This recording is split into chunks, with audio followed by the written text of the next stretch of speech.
Olá, meus amores, tudo bem? Olha só, hoje na aula de português nós vamos fazer a correção das atividades que vocês já fizeram, né, da semana passada. Então, no livro de português, da página 45 a 51. A correção é de acordo com o texto, tá? Que vocês leram da página 44, que é olhinhos de ver bicho, tomam susto na cidade. Então, vamos lá, olha só. O exercício 1, ele fala assim, olha, de acordo com o texto, olhinhos de ver bicho, tomam susto na cidade, responda. Quem é o autor? Então, a resposta da letra A é José Santos. Quem é o narrador? A letra B, Irani Dantas da Costa. Letra C, qual deles conta a história? O narrador é que conta a história, que é o Irani. Questão 2. O narrador do texto participa dos acontecimentos? Sim, o texto está escrito em primeira pessoa, com verbos, pronomes e outras marcas que indicam que se trata de um narrador compartilhando a sua vida e os fatos vivenciados por ele. Questão 3. É uma resposta pessoal, que teria que ter sido feito no caderno, né? Eu espero que vocês tenham feito, tá bom? A questão 3 era para escolher um parágrafo e reescrever na terceira pessoa, tá certo? Então, como o texto foi escrito na primeira pessoa, era para reescrever em terceira pessoa, tá? Questão 4. O narrador conta sua história e divide em parágrafos, né? Mencionando vários aspectos da vida dele. Então, era para reler o texto e escrever a ideia principal de cada parágrafo.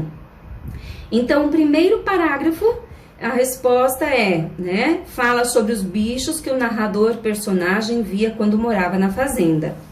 O segundo parágrafo fala sobre o ofício do pai, que é um lavrador. O terceiro parágrafo descreve as brincadeiras e os brinquedos da sua infância.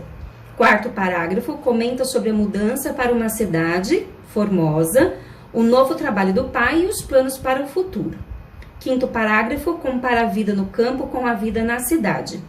O sexto parágrafo relata o contato que teve com a televisão e o seu estranhamento durante uma partida de futebol. Questão 5. De acordo, então, com os olhinhos, né? Ali, os olhinhos que se veem, né? Então, esse olhinhos é de quem, né? Então, os olhinhos são do Irã, né? Que se assusta com a vida na cidade e principalmente com a realidade expressa pela televisão ao assistir um jogo de futebol. A sexta pergunta era só para nós discutirmos se tivéssemos em sala, né? Embora a gente vai ali, de repente, conversar no Zoom, mas eu já adianto aqui, então, o que de acordo com o texto, o que diz, né? Por que a família se mudou da cidade, aliás, do campo para a cidade, né? Então, a mãe disse que tinham que ir para estudar, tá certo? O pai iria trabalhar e o filho iria para estudar na cidade. A questão 7 era para ver as diferenças entre a vida na roça e a vida na cidade. Então, na roça, o que tinha lá? Ele via bichos reais e livres, ele tinha paz, o pai era lavrador e havia apenas iluminação por lamparina.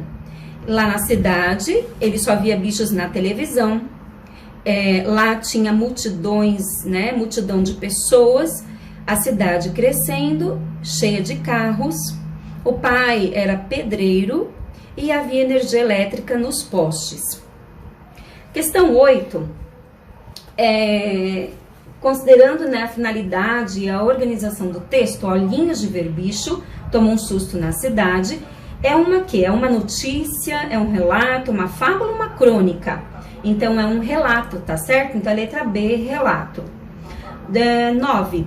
Como está organizado o texto? Então, de acordo com o tempo, é uma recordação do tempo em que o narrador vivia na fazenda, lá na infância dele, tá certo? O lugar, a menção a Formosa, tá? Que é a cidade, e aos ambientes da roça nos indica que se trata de um ambiente aberto e real. E os personagens, o Irani, que é o filho, Jaci, que é a mãe, e o Oswaldinho, que é o pai, Questão 10, ali é uma questão que você teria que comparar, né? Fazer junto com os colegas, como isso não é possível, nós já vamos para 11. A 11, de acordo com o texto, era para tirar trechos, né, do texto, partes onde tinha verbos no passado e verbos no presente. Então, vamos lá, no passado. Então, tem esse trecho, né, onde diz assim: quando eu morava na fazenda, eu via... Era muito bicho. Todo dia eu levava o almoço para o meu pai. Ele trabalhava numa roça longe da fazenda e demorava um tempão para chegar lá. Então, aqui os verbos do passado quais são? Morava, era, levava, trabalhava, demorava, tá certo? Então, estão conjugados no tempo passado. E os verbos do presente...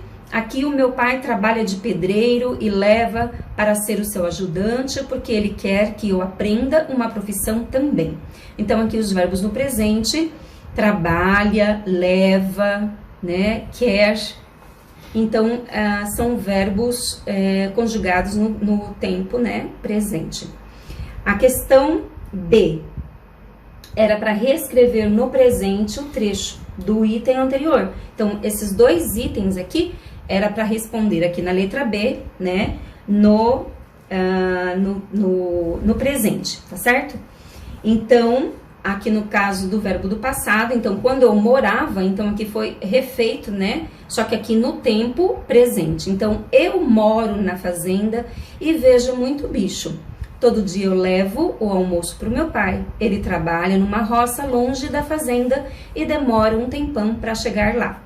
Então, vocês perceberam que aqui o tempo que estava no passado, ó, por exemplo, ó, morava, e agora aqui eu moro, tá certo? Ó, trabalhava, né? E aqui trabalha, ó. Então, foi tirado do passado e aqui foi posto no tempo presente. Na letra C, era qual é o tempo verbal mais próximo do leitor e que causa maior impacto na narrativa, o passado ou o presente, né? Então, o tempo presente, pois ele está ligado a acontecimentos recentes. Questão 13. A 12 era para você pintar, né, de vermelho os verbos do passado e de verde o presente. Agora, vamos lá na 13. A partir das características do relato, dos verbos que você analisou, responda por que o narrador empregou verbos no passado e no presente. Então, ele empregou os dois tempos verbais para comparar as experiências vividas no tempo em que morava na roça com as experiências atuais vividas na cidade. A questão 14. Então, além dos verbos, que outras palavras ou expressões empregados no texto, né, pode indicar tempo passado e tempo presente. Então, aqui foi tirado aqui do texto, né, aqui do passado. Então, ó, naquele tempo, meu pai era lavrador. Na época da manga, eu fazia carrinho. Então, quando você diz naquele tempo, você entende que é o passado. Na época, também. Agora, ali, presente. Agora, nós nos mudamos para a cidade de Formosa. Então, esse agora, presente. Ok? A 15 era para reescrever esses dois trechos, né? Essas três frases no presente, tá certo? Aliás, desculpa, num termo semelhante, né? Um termo que você entenda que é o mesmo significado. Então, aqui, ó, naquele tempo, então, naqueles dias. Naqueles dias, meu pai era lavrador. Na época da manga, então, no tempo de manga, tá? Então, ali, agora, ali no presente, agora nós nos mudamos. Então, aqui, ó, atualmente. Então, foi substituído, né, palavras semelhantes, tá certo? Mas que tem o mesmo significado. Então, naquele tempo, naqueles dias. Na época, no tempo de manga. Agora, atualmente, tá bom? Então, a 15 é isso aí. Agora, na 16. 16 era para você olhar ali as palavras que estão em destaque, né, que estão mais escurinhas, em negrito. Então, a letra A, por exemplo, fala assim: a televisão mostra coisas que eu nunca vi na vida. Então, mostra é a palavra que está em destaque. Então, esse mostra é o quê? É referente a quê? Refere-se ao quê? À televisão, tá certo? A letra B é quando eu morava na fazenda, eu via muito bicho. Esse morava era quem? Eu, tá? Então, a letra B, eu. A letra C Eu estranhei. Então, estranhei é quem? Eu, tá? Letra D. Trabalhava. Quem é que trabalhava? O meu pai. A letra E. Trabalha. Quem é que trabalha? O meu pai. E a letra F. Disse. Quem é que disse? Minha mãe, tá? Ok. Agora, 17. Era para comparar as frases, tá? E explicar qual delas o termo em destaque apresenta uma ação. Então, a 17, a ação é o quê? A letra A, é a mensagem, a característica do pai, tá? Então, meu pai era lavrador, então é uma característica do pai. No item B, trabalhava, então o item B indica ação, é um verbo, né? Ele trabalhava, ok? Agora vamos para a 18, era para observar as palavras, tá? E pintar, né? Na letra B, era para pintar as partes parecidas entre as palavras no trecho, né? A letra B, qual era o sentido das partes do texto, né? Então, isso aí é uma resposta lá que você vai fazer, vai pintar lá no teu livro, lá no texto. Então, vamos já pular para 20, tá? Questão 20 é para reescrever o trecho, a seguir escolhendo duas maneiras diferentes de indicar tamanho reduzido. Então, ali, a palavra que está em destaque é roça. Então, para você substituir para uma maneira de indicar tamanho reduzido, né, o diminutivo, então, roça, rocinha ou roça pequena, tá certo? Bom, lá no 21 tá falando sobre os sufixos inho, inha, inhos e inhas. Então, além de aqui, por exemplo, a rocinha, roça pequena, que tem um sentido de coisa de menor, tá? Então, o inho ou inha, ele também pode indicar o quê? Pode indicar ironia. Por exemplo, aquele sujeitinho, tá? É uma forma irônica de se referir a alguém. Então, o sujeitinho termina com inho, tá certo? E também pode indicar carinho, por exemplo, filhinha do coração, também termina com inha, então é uma forma de indicar carinho. A questão 22, tá falando ali, o cara chutava a bola. Esse cara é o quê? É uma pessoa, tá? Não é parte do corpo, não é moeda, não é algo de muito valor, mas é uma pessoa, letra C. Agora, aproveitando ainda, né, essa ideia de cara, então na 23 ele pede para você escrever, né, duas frases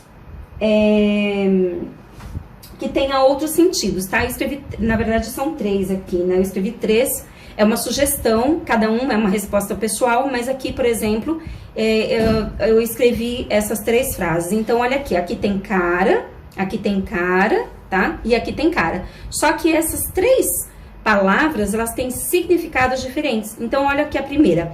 Dava para ver na cara da professora que ela ficou feliz com o presente. Nessa primeira frase, esse cara aqui é referente ao quê? Ao rosto, né?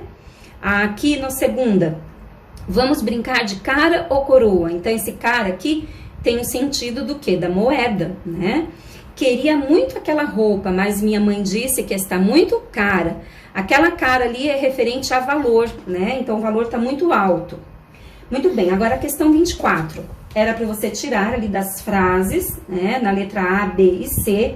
Era para você retirar as palavras que são monossílaba, né? A palavra que é monossílaba, oxítona e paroxítona. Então, a palavra monossílaba tônica é já. A oxítona também. E a paroxítona, negócio, tá? Então, agora vamos para o número 25. Era para você tirar ali daquelas palavras todas ali, as palavras que se encaixam na mesma regra das palavras destacadas na frase. Então, a frase é: os relatos de memória são de grande importância, pois nos ajuda a conhecer um pouco mais da nossa história. Então, as palavras são tragédia, relógio, ingênuo, solitário, família, mágoa, início e férias, tá? Muito bem, agora 26. Era para você copiar de jornal, tá? De revistas, palavras, monossílabas terminadas em A. Então, aqui exemplos, tá? é uma resposta pessoal, mas aqui eu dou um exemplo de monossílaba que termine com a. Então, cá, lá e dá. Oxítonas, também, ninguém, amém. Paroxítonas, córnea, nódua, suplício. E até a próxima. Essa foi a aula de hoje, tá? Espero que vocês tenham feito bonitinha, agora corrigido. Um beijo!